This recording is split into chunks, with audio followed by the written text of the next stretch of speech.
भारत में नागरिकता संशोधन अधिनियम लागू होने पर लगातार सवाल उठा रहे अमेरिका और पश्चिमी देशों को भारत ने आईना दिखा दिया। भारतीय विदेश मंत्री एस जयशंकर ने कहा है कि समस्या तब होती है जब लोग अपनी नीतियों को ही आईने में नहीं देखते। दरअसल भारत में अमेरिका के राजदूत एरिक ग्रासेटी की ओर से सीएए पर की गई टिप्पणी पर ये भारत का जवाब था।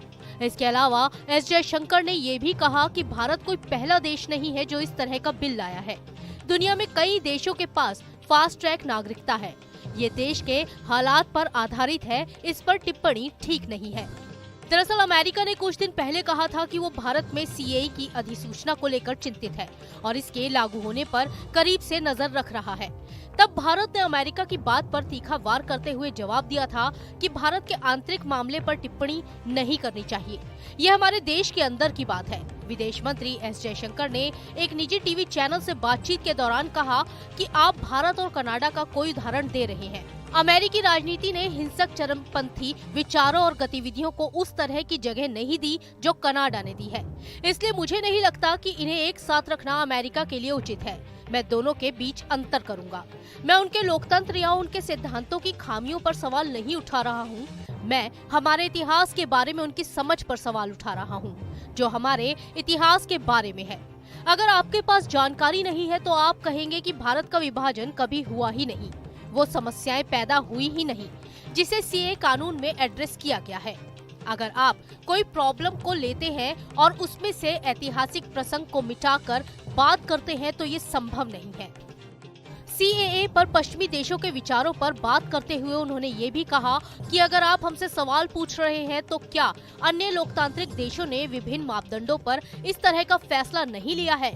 मैं इसके लिए कई उदाहरण दे सकता हूं। अगर आप यूरोप को देखेंगे तो कई यूरोपीय देश उन लोगों की नागरिकता देने के लिए फास्ट ट्रैक अपनाते हैं जो विश्व युद्ध में कहीं छूट गए थे। कुछ केस में तो विश्व युद्ध से पहले का भी उदाहरण है। दुनिया में इस तरह के कानून के बहुत सारे उदाहरण हैं। उन्होंने जैक्सन-विनिक संशोधन का हवाला दिया, जो सोवियत रूस के यहूदियों, लेटनबर्ग संशोधन, स्पेक्टर संशोधन और हंगरियाई लोगों की तेजी से ट्रैकिंग के बारे में था। आपको बता दें कि कुछ दिन पहले यूएन में पाकिस्तान के राजदूत मुनीर अकरम ने भी संयुक्त राष्ट्र संघ के हेडक्वार्टर में हुई ऑर्गेनाइजेशन ऑफ इस्लामिक कॉर्पोरेशन यानी ओआईसी की मीटिंग में बाबरी मस्जिद की जगह अयोध्या में राम मंदिर और नागरिकता संशोधन अधिनियम लाने पर भारत की आलोचना की थी। पाकिस्तान ने तो बकायदा यूएन की एक संस्था अलायंस ऑफ सिविलाइजेशन के अधिकारी को लेटर भी लिखा था। इस लेटर में उन्होंने भारत में इस्लामिक विरासत और अल्पसंख्यकों के धार्मिक और सांस्कृतिक अधिकारों को बचाने की जरूरत की बात कही थी।